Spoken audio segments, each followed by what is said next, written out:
Siemaneczko, witam Was w kolejnym materiale.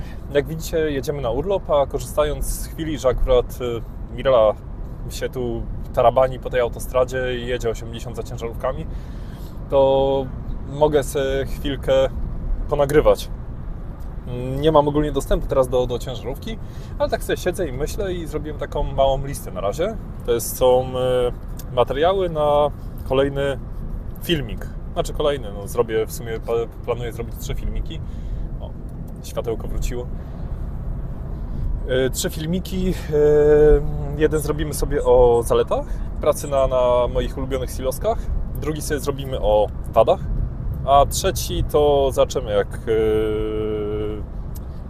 posiedzę sobie troszkę wieczorem. Jakiś aperitif przyjmę. O, to jest jakaś myśl. To... Ty śmiejesz.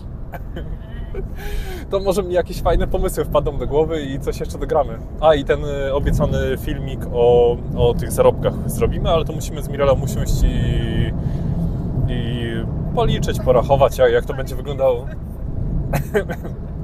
Uważaj na samochód, który jedzie przed tobą.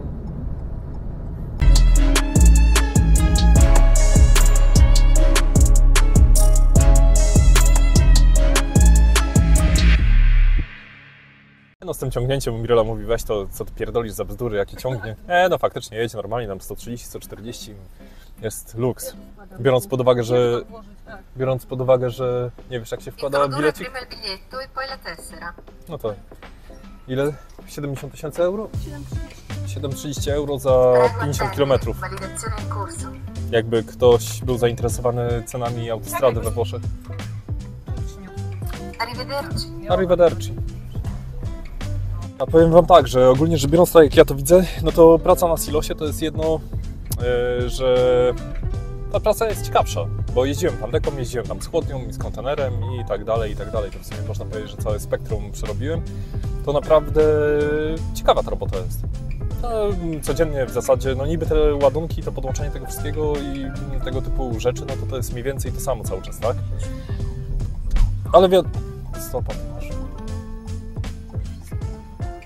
Ale za każdym razem klienci są inni, jakieś procedury, jakieś tam, nie wiem, pierdoły. To jest za każdym razem jakaś nowość według mnie. Dobra, czekajcie, wspomnę się moją listą. Kolejnym na moim pierdolniczku mam zarobki. Jakby nie patrzeć, no to względem pandeki, takiej zwykłej, mówię o zwykłym transporcie w tym momencie, nie o ADR-ach. To summa summarum, no to ta kwota jest trochę wyższa tej wypłaty. Obojętnie, czy tam jeździcie w systemie, nie w systemie i przygotowując dane do tego materiału, który robimy, szukamy tam informacji i to, co mi wysłaliście pod filmikiem, za co Wam dziękuję serdecznie, to są te zarobki trochę wyższe jednak na silosie. Nie dużo i według mnie powinny być większe, bo to jest dużo większa odpowiedzialność, bo naprawdę można sobie tam bałagan narobić, ale to zrobimy sobie w kolejnym filmiku o wadach. Kolejnym niewątpliwym atutem, który według mnie jest, to jest ładunki 1 do 1. Bo na przykład ja kiedyś jeździłem poduńską spedycją w polskiej firmie, to było od zarąbania takich ładunków właśnie, że wiecie, jakieś tam gówna, kurde, to jedź, załaduj paletkę, tutaj 2, tutaj 3 i na przykład było 5 miejsc zrzutek albo nie wiem, 5 załadunków. No to powiem Wam, że to było marne, a na silosie jak przyszedłem tutaj do pierwszej firmy, to kurde, jak na wakacjach.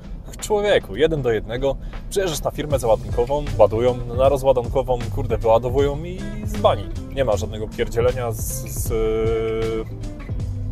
doładunkami, czy no nie wiem, no wiadomo, czasami się zdarzy, tak, że masz pół beczki zrzucić tutaj, pół tam, albo do jednego silosa, ale to jest w przeciągu tam no parunastu metrów, tak? Dobra, kolejny współpraca z większymi firmami. Według mnie to akurat jest pozytyw, bo przyjeżdżacie na taką firmę i wiecie, i kurde ciach i nie wiem, załadowane, rozładowane, jest biuro opisane. No małe są fajne też, mają, można powiedzieć, swój urok, tak to nazwijmy. Ale duże, takie, nie mówię o tych chemparkach, bo te chemparki to są molochy, których nienawidzę, ale mówię o takich średnich firmach, że wiecie, przyjeżdżacie, waga, biuro, kurde, pach i żadnego, no jedź, no po co stajesz? Przecież to most samochodowy jest normalny. strasznie. No ale dobra, lecimy dalej. Kolejnym, co myślę, że jest zaletą, to jest mniejsza popularność tej pracy, bo jakby nie patrzeć, to silosy jeszcze póki co podejrzewam, że to z biegiem czasu się zmieni, bo tak naprawdę coraz więcej jeździ tych. Mówiłem aperitif, że będzie. Powiem wam, uwielbiam to niemieckie wino z kartonu. Wytnij to. Weź, już coś normalnego pokazuje, nie? Taki fajny przerywnik, sorry, że się trochę pochwala, ale kurde, naprawdę jest zajebiście tutaj. Warto było przejechać, kurde. 1600 wyszło od nas, żeby tutaj dojechać. 1400, 1600 w tych granicach coś. Według mnie fajną zaletą jest to, że te nasze załadunki, rozładunki są dość bardzo niezależne od tego, nie wiem, czy wózkowy przyjedzie, czy nie przyjedzie. Po prostu przyjeżdżacie na miejsce, waga, ciach, kurde, biuro, no i podłączenie i jedziecie z koksem, tak? Nie potrzebujecie tam łaski czy nie łaski, kurde, jakiegoś ziomka. Jedynie tego, który ewentualnie otworzy wam syp. A powiem wam, nic mnie tak nie wkurwiało, jak trzeba było czekać, kurde, na wózkowego albo jakiegoś ziomka, który ma przyjechać na magazynie i on z wielką maską, kurde, z wielką munią albo was załaduje, albo rozładuje, albo, no ogólnie, no wiadomo jak to jest na przykład na Plandece, tak? To jesteście po prostu zdani na niego. Też warto wspomnieć o tym, że w zależności od tego, no nie wiem, jak szybko przyjedziecie, nie wiem, jak szybko węże rozłożycie, jakie macie umiejętności, to też szybkość załadunku, rozładunku, no to jest bardzo mocno od tego uzależniona, czy nie wiem, czy ładnie traficie pod syp, czy nie jest syp, no to też jest ciekawe, tak, bo jest motywacja do tego, żeby w jakiś tam sposób szybciej pracować i jakoś tak, kurde, no, bardziej logicznie to rozgrywać i po prostu no, być bardziej efektywnym, no to wydaje mi się, że to też można zaliczyć do pozytywów, no to, no ale z drugiej strony no są, wiadomo, tacy kierowcy, którzy wolą sobie poleżeć i na przykład przyjeżdża chłodnią, podstawia się albo z kontenerem, oni zaczepiają, wyczepiają i nie ma żadnych dodatkowych obowiązków, no to jest wszystko, wydaje mi się, kwestia tego, kto to robi i jakie ma usposobienie i stosunek do pracy. A tu możemy przejść płynnie do kolejnego punktu, bo wiadomo, jeżeli szybciej się ruszacie, szybciej, nie wiem, coś tam robicie, no to też przy okazji macie ruch fizyczny, czyli, nie wiem, jakieś tam chodzenie po drabince, nie drabince,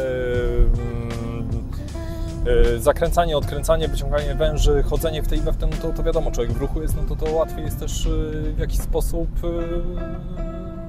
formę zachować na rondzie, tak jak to Seicento. Wiecie, potem jak tak sobie pozakręcacie i podkręcacie te dekle, a to trzeba trochę krzepy, kurde, w łapach mieć. To, albo z łączki, jak się odkręca, wiecie, te wężowe, to człowieku, możesz słoiki, kurde, odkręcać bez tego, jedną ręką, samymi palcami. Dobra, zmieniłem trochę krajobraz, zobaczcie. To taki fajny nocleg mi się trafił. Góreczki, kurde, mała taka wioska włoska. Spoko całkiem, no ale dobra, nie o tym mowa, odstawiam was na miejsce. Dobra, i według mnie kolejnym aspektem, co przemawia za robotą właśnie tutaj na silosach, to są dobrze wyposażone auta. Ja wiem, że to jest kwestia firmy, w której pracujecie i no, indywidualność, tak? Ale ja osobiście lubię, jeżeli jest klima postojowa i tego typu rzeczy i nie wiem, szukając nawet roboty, jeżeli zmieniam albo nie wiem, cokolwiek idę w kierunku jakichś zmian, to sobie właśnie szukam firmy, która ma dobrze wyposażone auta, bo nie wiem, nie lubię jeździć premiumką, kurde, z lodówką na siedzeniu pasażera.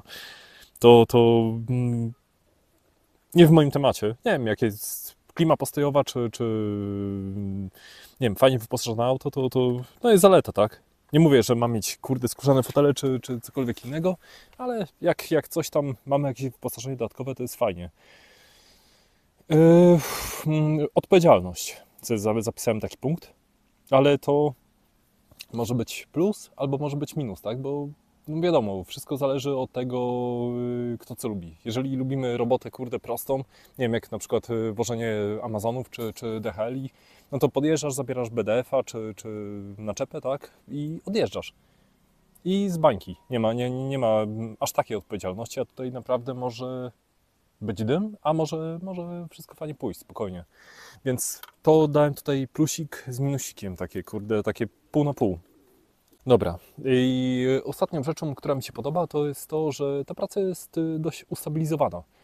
Bo na przykład jeżeli zaczynacie, nie wiem, ja taką tam porę wstawania mam, no, już starzeje się człowiek powoli, to spać nie mogę, to wstaję z reguły 3., 4. i może ktoś powie, że jestem jebnięty, ale lubię to nawet.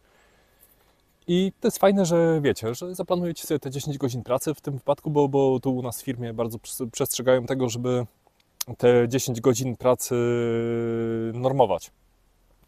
I nie wiem, zaczyna się na przykład w poniedziałek o 3 w nocy, no to tak pira z drzwi, za każdym razem dzień w dzień, nie wiem, jest 3., 4., pobudka 5, no niby rozładunek na 8, ale wiadomo, ja lubię sobie tam, nie wiem, stanąć na przykład 200 km przed i wtedy na drugi dzień sobie dojechać do końca, a nie wiem, o tej tam 16, 17 mieć fajrant. 21, 20 godzina do łóżeczka i powiem Wam, no taki jest mój punkt widzenia, tak? Wiadomo, ktoś może się ze mną zgadzać, ktoś może się nie zgadzać i zachęcam Was do skomentowania tego, co tutaj powiedziałem, co bym tylko nakreśliłem. O, takie słowo będzie lepsze. Wydaje mi się, że robota na silo jest, kurde, spoko i ogólnie rzecz biorąc, to na pewno bym jej nie chciał zmieniać. Bo jeździłem plandeką, no to plandeką to wiadomo, jest pierdolenie się z tymi pasami, nie pasami, z tym wszystkim, chłodnia, no to burczy Ci agregat, ale dla odmiany te załadunki, rozładunki, no to no, są całkiem spoko, tak? Jeżeli chodzi o BDF-y, to chciałbym kiedyś spróbować tak trochę więcej, bo jeździłem z BDF-ami, ale to dosłownie, kurde, 2-3 kursy dla Poczty Polskiej i że akurat jeździłem tandemem z wymiennym nadwoziem, no to nie było problemu żadnego, tak? To mogłem zabrać im te BDF-y.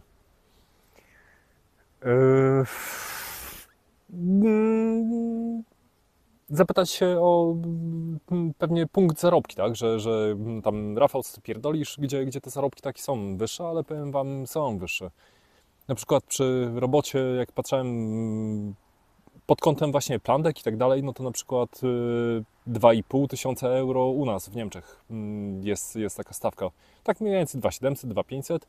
A na przykład na silosach, no to można spokojnie wyciągnąć, nie wiem, 3, 3,200 i nie ma z tym jakiegoś problemu, więc na pewno różnica w stawce jest. No też wiadomo, jest zależne to od tego, dokąd dany kierowca jedzie, tak? Jaki towar wozi, czy to są ADR-y, czy nie ADR-y.